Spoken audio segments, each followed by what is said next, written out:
Hello, today we're going to be going over the 2024 Hemisphere model 25 RBHL, and we are going to be starting up front here with our tongue jack. This first switch is going to be basically your light, so if you had to hook up at night, you can see. Your other one is so you're able to extend and retract. That's how we get on and off the tow vehicle, but this is also how we level the camper from front to back. I do like to recommend while we're still hooked to the tow vehicle, make sure you're level from side to side. I like to use a carpenter's level right inside the doorway, but you can buy levels that you can stick on the front and on the side of your coach.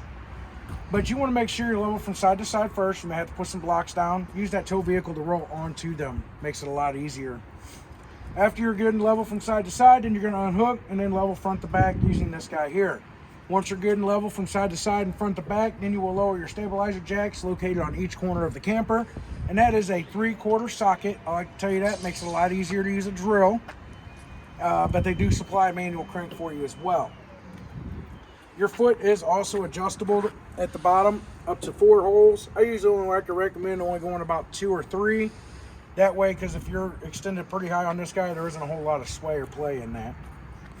Next, we got our 2 20-pound propane tanks. These guys have both been filled, minus what was used to test the propane system with. And as you see here, this guy is reading green. This guy is telling us that we got propane flow, and this guy will also tell you what tank you're using. I turn it over here to the other tank that I have turned off. As you see, this guy just went ahead and turned red, basically telling me I ain't got no propane flow from this tank. So it's pulling from this tank. So it's designed to where if you at least have both tanks on, once the one tank is empty, it will start pulling from the other tank. But you're not going to know that this tank is empty unless you come out here and look at this regulator and you see that it's reading red, telling you that that tank is empty. Back behind there is going to be where our battery is located, just 24 series deep cycle marine RV style battery. You do got your cap lights on there to show you those guys. Those are located on a switch on the door side of the camper. We'll show you that when we come back around. On this side over here, I'm gonna have my camera lady step on around. Gotta make sure she catches my good side. There it is. You got your battery disconnect right here. So basically when you're storing the camper, you're just going to turn this key and pull it out. And so that way nothing would potentially drain the battery on you. A lot of times it's always the fridge that gets left on. If that guy's set in a really high setting, the solar panels usually can't keep up with the amount that it's trying to pull. This guy over here is going to be your solar panel controller. Basically it monitors the battery, and it allows the current of the solar panels to come through when the battery needs to be charged, and then shuts it off when it shows that the battery is charged, or it'll send a lower amount of voltage coming through, so it kind of keeps the battery maintained.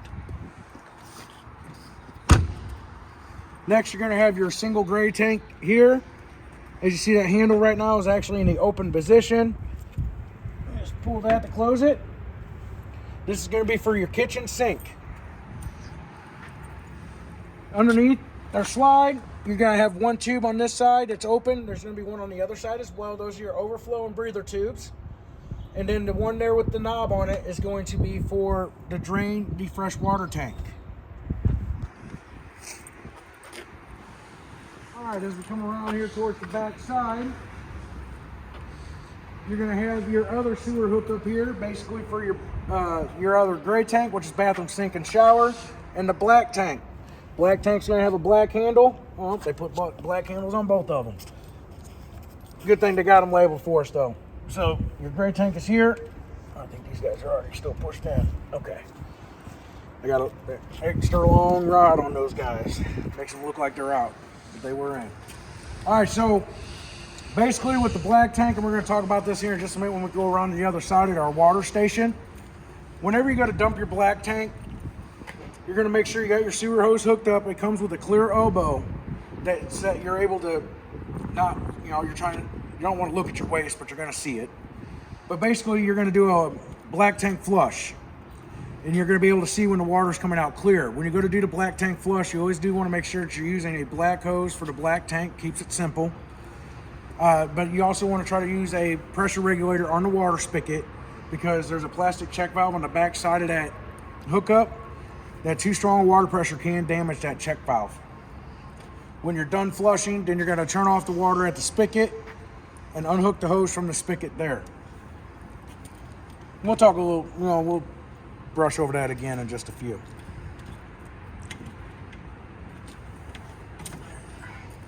Then this guy here is basically going to be for your on-demand water heater. That's just your pretty much your pressure relief valve there. This here is going to be your on and off switch. Right now I have it in the on position for the control panel inside. But if you turn this off, even the control panel inside has no power whatsoever. There is no bypassing this. Whenever you go to winterize a coach, antifreeze does go through that guy. Got your 30 amp power cable that comes with the coach. Our outside shower, where you basically got your options of hot and cold water. They do supply a tube here so you're able to store your sewer hose. Up top, it's pre-wired for an observational backup camera. It's also got the on-the-go ladder mount on there. So it's basically a telescope ladder that you can purchase so you can get up there and inspect your roof. It is recommended you want to try to inspect the roof every 90 to 120 days. You're just looking to make sure no air bubbles haven't occurred from pulling it down the road during hot days, or they may have popped, or over time that sealant will just start drying out and it'll start cracking. When that happens, you're just going to kind of clean that up a little bit. You can use some soap water, but clean that up and then put some new sealant down. You got your park cable and satellite hookups. For the park cable, you do have to turn off the TV antenna booster. We will show you that inside. And then down here is where your little water station is. I see there's that caution sticker there over above the black tank flush. What that caution sticker is you want to make sure that termination valve is open whenever you go to hook your water up to this black tank flush. So basically, when we are hooking up to do the flush, you should already have that valve handle open to drain that black tank out, okay? Whatever you do, make sure that valve is open, because if you start putting water in there and that tank is already full, it's only going to come out of one or two places. It's either going to come out of the toilet or it's going to come out of the vent stack on the roof. Both situations will be nasty and a mess. Next, you got your city water hookup. Basically with this, you're going to use a pressure regulator on a water spigot, and you're going to have your blue or white water drinking hose. And then you also have the option of putting an inline water filter in there. Then from there, you're going to hook up to here. You'll be ready to use the water system right away. The other side is going to be where you would use to fill the fresh water tank. Read the monitor panel inside. For when it does read full, you want to turn that water off. Okay, you don't want to wait for you to see water coming out of those white hoses, okay? That's overfilling that tank. Over time, you can cause damage to that tank. As you see here, is also labeled low point drains. So right underneath here is the low point drains. You got blue for cold and red for hot. Basically, you use these guys whenever you are winterizing your coach. I always like to use them whenever I'm done camping. Open these guys up, open up the faucets. As you ride home, that air is going to blow through the lines, push any excess water out so it wouldn't get left in there where it becomes potentially stagnant or bad.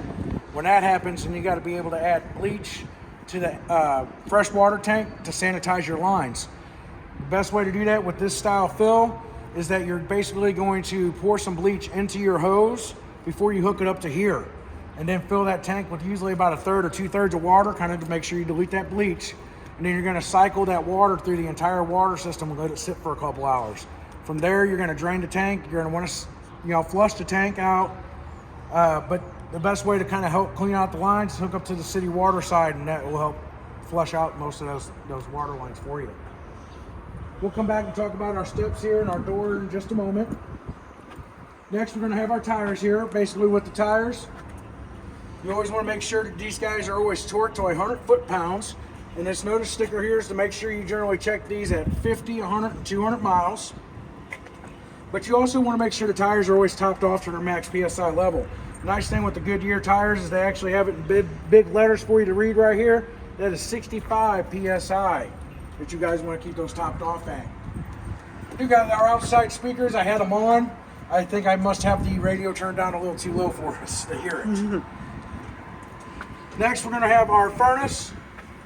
With the furnace, you got your intake and exhaust, but you do not want to try to block the opening, and it tells you that right there as well. We do like to recommend getting mud dauber screens to put over these guys.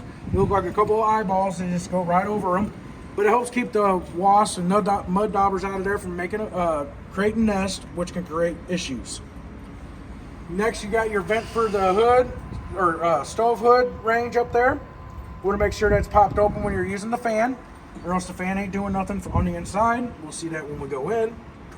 You got an outside hookup You're able to bring a TV outside and hook it up here as well.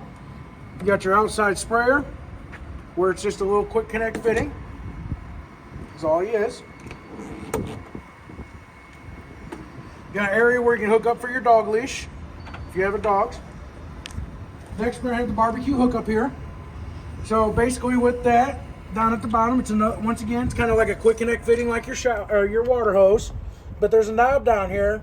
Right now I have it in that off position. To turn that gas flow on, I turn it in line with the hose. Basically then you would hook this guy up to the back here. Once again, quick connect fittings. And then from there you just kind of, you'll turn it to get till it lights. I have the griddle top and our front storage compartment over there.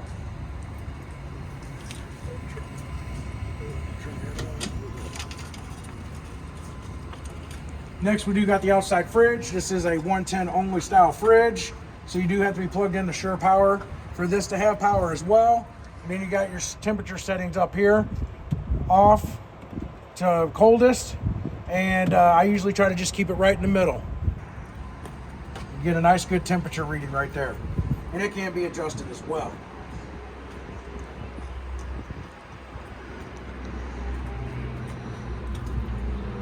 Got our keys here, sorry about that. Basically, this key here is gonna be your 751 key. This key will also open the shower in the back. Up front here, basically on the other side, you do have a 110 outlet here. You got a light, so you can see this mount here is gonna be for our manual crank handle here.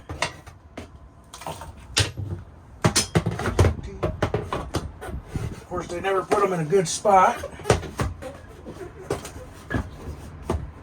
As you see, they put it right over that outlet basically, which you could even turn that around and it wouldn't necessarily be over the outlet. And then this switch right here is going to be for those front cap lights I showed you in the beginning. We got our griddle top. This is going to be your manual crank for your tongue jack. And then these compartment doors here are going to be controlled or locked with this black key here to lock it.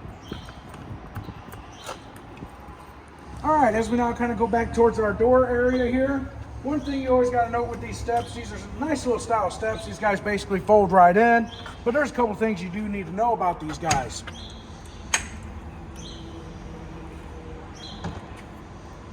Show you guys here.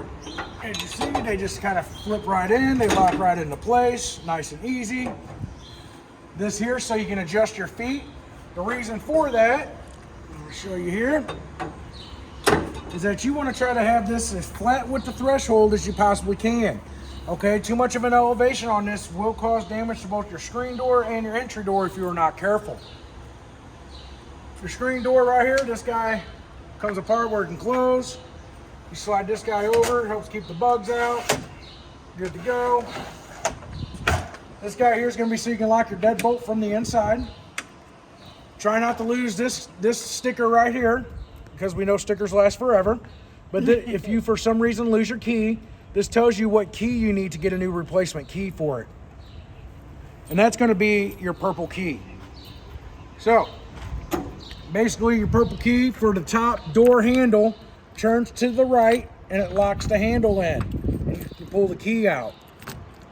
For your deadbolt, you have to turn the key to the left and you'll hear a click when it locks into place, but you're unable to pull that key out. You have to bring it straight up and down to pull that key out.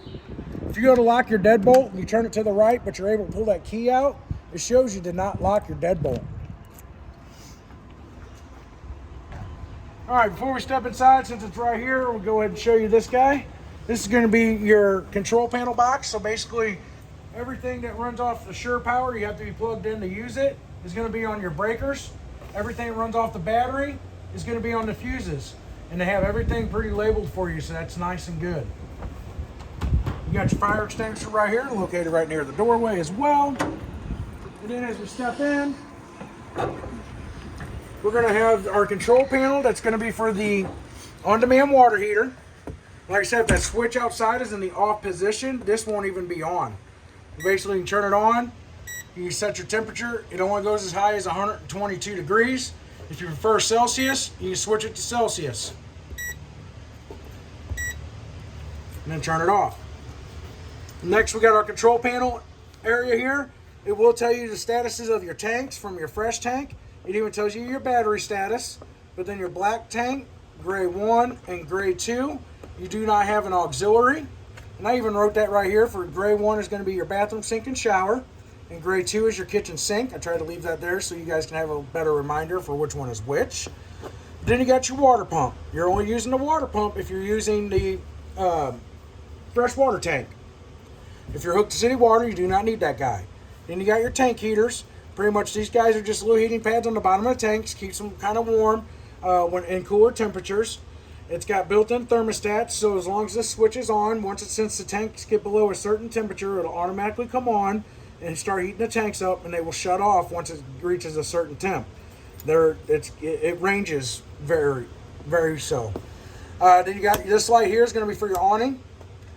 This one here is for our inside lights. This guy here is going to bring our awning in or out. All right, now we're going to go ahead and bring it out just a little bit.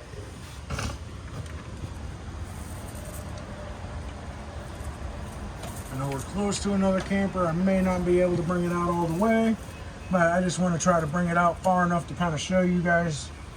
Basically, when this awning is all the way out, you can grab right here and pull down, and it will create a pitch for you on your awning. This is meant to be as a shade protectant.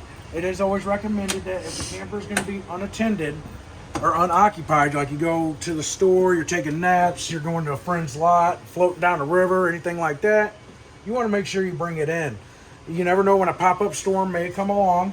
Strong enough winds can damage both the awning and the camper if you are not careful. Wind and your awning do not get along. That is very much so true. All right, as that guy's coming in, down here, I leave this on here. You guys can scan a QR code. Basically, it gives you, pulls up to where you can, for an app, you put in your camper information and it'll download basically the owner's manual for this camper. Tells you, it'll tell you more things. A lot of these guys are starting to go more paperless.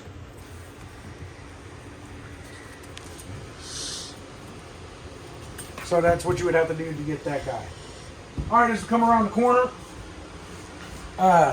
we're going to have the TV here. So with the TV, you always do want to make sure if you're not near the St. Louis area, you would have to rescan channels. Basically, you push the 3 lines, brings up your menu. You're going to go all the way over to the very end where it says settings. Hit our OK button. It'll pull this guy up here. You go down to channel sources. And then once again, you would hit enter or OK. And now it's going to ask you for antenna or cable. So in the situation you're going to use cable, this is where you would have to turn off that TV antenna booster. And I believe he was on this side here. He is. He's right there. And there's a button right here you would push to turn that signal off. So when this is on, it's considering the antenna as a primary signal source. So you have to turn that signal source off for that cable signal to come through. See if it'll let me get back out of this here.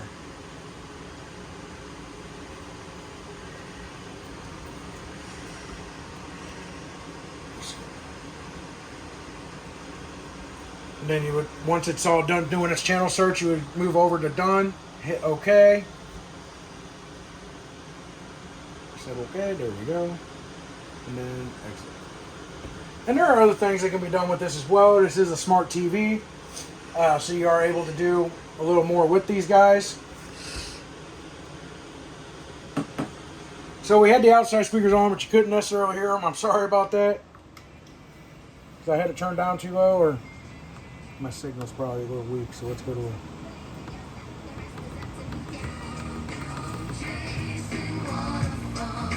So that's going to be speaker zone 1 is the inside speaker, speaker zone 2 is outside.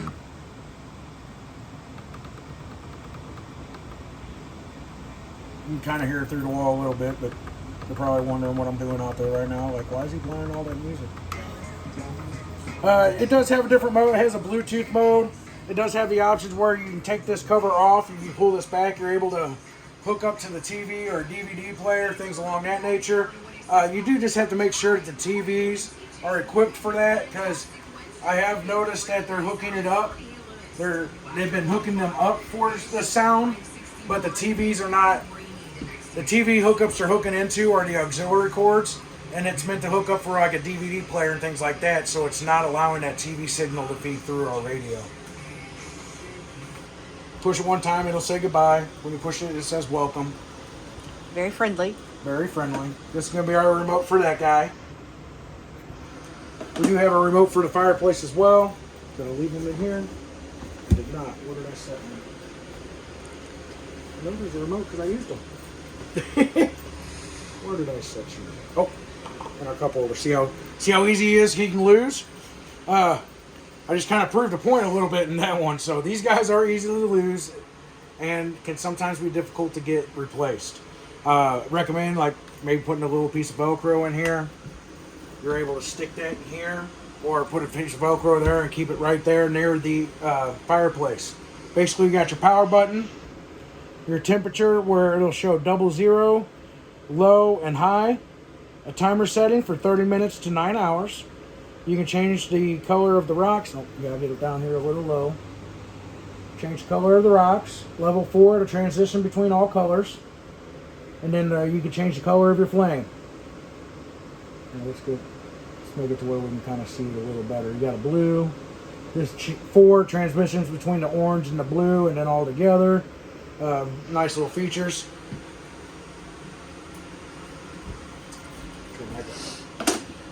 Down here at the bottom is where our LP carbon monoxide detector is located.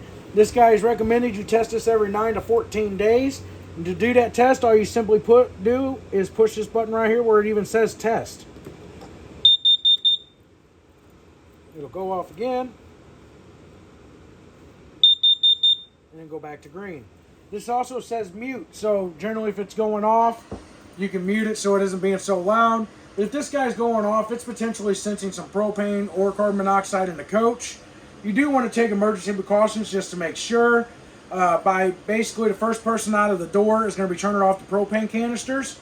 The next person that's getting out of the door is trying to get anything that breathes out of the coach. But you're trying to open some windows. You're not trying to open any vent fans and turn on vent fans. You're not trying to create a spark, but we're trying to air out the coach. From there, you're going to get 50 feet away for at least 15 minutes. After that, one person's going to come back inside. First place they're usually going to look at is the stove. As you see, your knobs are on the outside. They're easy to get pushed in and slightly churned. When that happens, those fumes can start to come out. If it is not that, turn your propane back on. Should be good to go. If it does start going off again, turn it off. You do want to have it brought in and serviced and see what's going on, okay? Because it's sensing something in the coach. Now, with that being said, there are other things that can cause that to go off, such as hairspray, certain cleaning chemicals, and animal gases. Okay, so please be mindful of that. If you got a dog that's very gassy, he's probably going to make that go off quite a bit. Alright, so I like to take a lot of my stickers off because a lot of them are easily advertisement stickers, but I figure I'd go ahead and leave this one on for you. Basically with this though, underneath is going to be a lock. So you're able to unlock this. And you got a nice little pantry area in here. As you see, our light just popped on. It's a motion sensor light. It does have a 110 here in the back. I don't know what you would need it for, but they put it there for you. I guess maybe as a charging station if you had like some of them small vacuums that hook up for just chargers. Maybe. That's about the only thing I can maybe come up with that you would use that outlet for. Timmy and I always want to put our snacks in there, so maybe it's for cold snacks. Hot cold snacks? Cold snacks are for the fridge. We have a lot of snacks. Our other PDI technician does have a lot of snacks. He does. All right. Next, we're going to have the fridge. Down below here, you got your manual in here. There's a clip in there. That's basically, that clip is so that you can put this in right this one right here. And what it does, it will actually leave the doors propped. So when you're not using it, it can be able to properly air out so that way mildew or mold will not form. Right here is going to be where you would set your temperature settings. Right now it is in the off position. I usually have it turned to this setting right here. Okay? One thing to note with these guys is when you first turn these on, they are going to sound a little louder because it's trying to give you more power to cool it down quicker. Okay, so it will be a little noisy when it's really trying to get cold. Now, if you guys are what they call boondock camping, so you ain't got no 110 electric, that's what the solar panel is supposed to help you with. They do have what they call an off-grid mode between these two guys right here, to where it doesn't pull as much power, but it keeps the fridge at a desired temperature to where food cannot go bad. Now, you don't want to try to throw food in here right away. You generally want to try to go to the grocery store earlier in the week and get your groceries and put them in here from your home fridge. Okay? I also like to use, if you do have no choice, but well, we have an emergency or we're just unexpected, hey, let's just go. Keep some frozen water jugs, like gallon water jugs. Keep them frozen. What you can do is you can turn this guy on, put a couple of them frozen jugs in here, and pack your food around that. It's going to do two things. It's going to help keep your fridge or your food cold, and it's going to help that fridge cool down a little quicker. Try not to block this down here. This is going to be so that the furnace is properly breathing as well. I've seen a lot of people that easily set the dog, like they'll try to set the dog bed right here or something like that. You just don't want to try to block that. We got the microwave. Microwave is pretty self-explanatory. We do like to say set your timer or your clock. You guys go out, you go do some floating, or you're hanging out with your friends most of the day somewhere. You come back, you see that the clock is not set no more.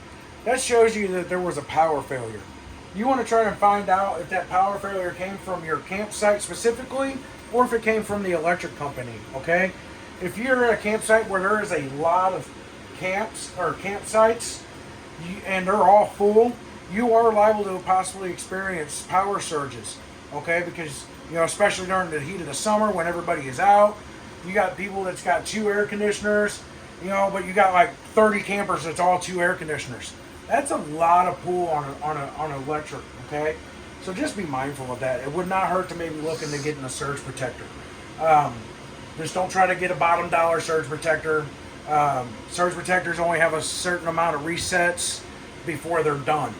Okay, and usually what I mean by the low end is you'll find some that are usually anywhere between the low end of $100 to 200 something bucks. Some of those are considered to be a lower end surge protector. Okay, so please be mindful of that.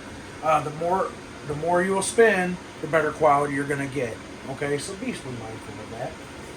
Next, you got that hood range, got your light, that fan. Like I said, if that piece ain't open on the outside, that fan won't do nothing, but you do want to make sure you close that because mud daubers can get in there and build nests as well. Next, you got your stove area here. This is not a glass stove top. This does have to be lifted whenever you go to cook. Basically, it just flips and flips. And then from there, you'll turn this guy to that flame icon and light. Oh. And then from there, you're able to set your temperature. Whenever you are using a stove, you should always be using your exhaust fan. For the oven, sounds like our furnace has reached temperature. For your oven, you're going to turn this to that light position or that flame icon again, and then you're going to use this guy over here to spark ignite as well. Most of the time, if you angle this just right, you can look off the glass. You'll be able to see you'll see the spark, but then once it lights, you'll be able to see that flame. There it goes. I've just seen it. Yep, there it is. After it's lit, you hold it in for about 7 to 10 seconds, and then you're able to set your temperature, and then it just fires up. And there we go. And then our guy on the end here, we got our little pretty ambiance lights. Ooh, pretty. And then 2 is going to be the ambiance lights, but also the light for the oven. Then they do supply you a little drawer down here. Best thing I can tell you is do not put cast iron skillets in this. Cast iron skillets are heavy, and I have seen it a lot of times where these side, basically your pieces here, they can't support that weight, and next thing you know, it's real hard to open and close because of that weight. Put too much bind on the bearings inside there, and it starts losing bearings. I have seen that happen numerous times. Then you got your drawers here. Pretty good drawers. You get some space down below the sink as well. You do also got your storage up here also. You got lights down here that you can turn on. And they do supply 2 outlets for you.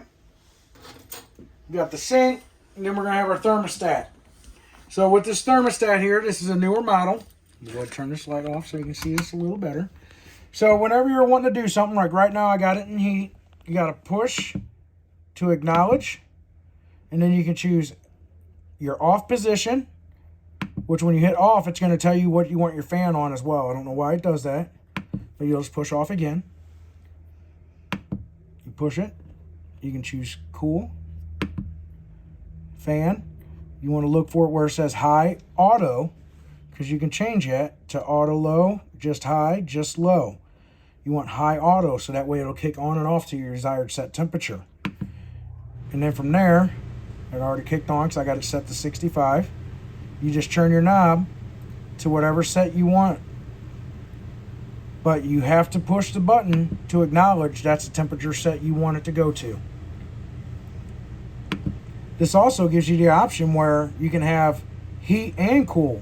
So as long as the propane tanks are on, what this will do is this will actually cycle between the air conditioner and the furnace to keep it at a set desired temperature in the coach. So like say you're in like Arizona or New Mexico or something like that where it's really warm during the day, okay?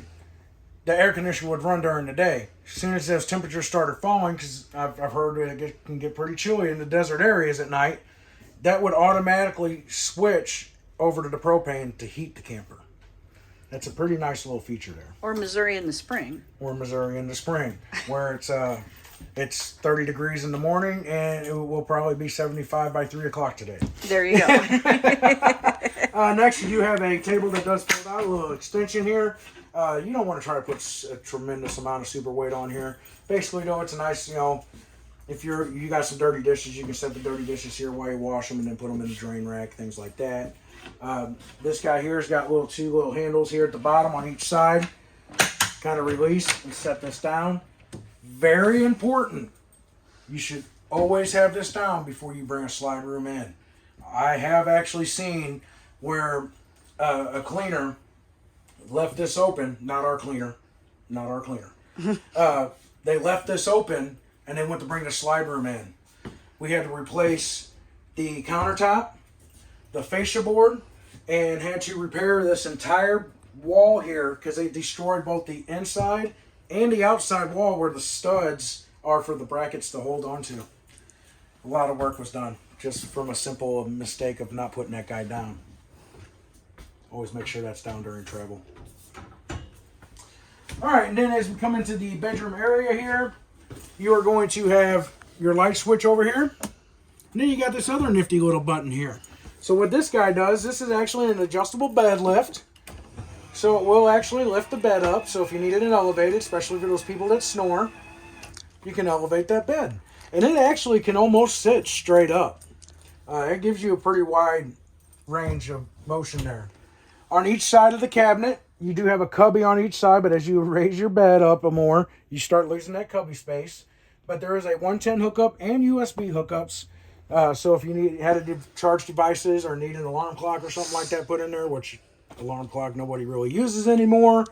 CPAP. They have their phone, CPAP machine, things along that line. You also do have individual reader lights up top. You do have nice little storage up top as well. This guy here is just a vent. It is set up to where if you wanted to put in a second air conditioner, you could, which is kind of odd because it's only a 30 amp camper. Usually you see 2 air conditioners on 50 amp campers. I really don't think a TV is going to sit right here. They just, as you see, they just kind of sometimes just slap the sticker on there. Generally though, your space is going to be right here. They usually put a solid piece of wood in there. But then you got your hookups for your bedroom TV. Basically, you set one here. With what I'm looking at, you would probably be able to get by with a 32-inch. And then you get yourself a lightweight mount, TV mount, that's a swivel. You'd be able to pull it out and turn it to where you guys can have a better view from the bed. Oh. fire exit window. Come on. I got these guys magnetic. Basically though, this is set up so it's on a hinge, so if you guys had to get out because you couldn't make your way to the door, you're able to get out of the camper. And then like I said, this guy here, you got your shade, nightshade. And your underbed storage, which is too cool. Oh yes, the underbed storage, which also goes underneath to the front storage compartment. This guy here is how you would unlock the door, and it just slides closed. Next, you got your bench seat area, or your dinette. Each bench seat has storage underneath. This guy here will also turn into a bed. All you simply do is pull the bed, or pull the tabletop up. These legs will actually pull out and just lay on the ground. And then the seat basically sits right in here on this guy. As you see, our board slid off a little bit back there. They make it to where if you needed to, if you had some stuff kind of shoved back in the back a little bit, they give you a little access panel that you can get into there. But then this will sit down, and then you fill in the bed piece here with these back cushion pieces. We got our light. This guy here has basically got most of the manuals for the appliances in the coach. If there's a manual not in here, generally they've probably most likely went to an online manual as well. But most of those are going to be located inside here. I believe this guy did.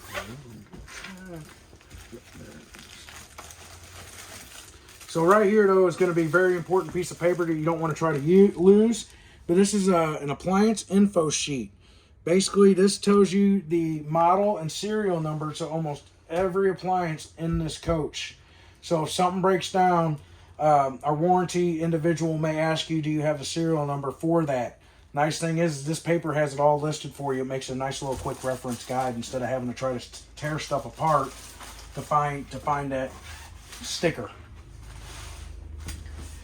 Next, we're going to have our nice little recliners. These lights, these do light up. You just got to tap them.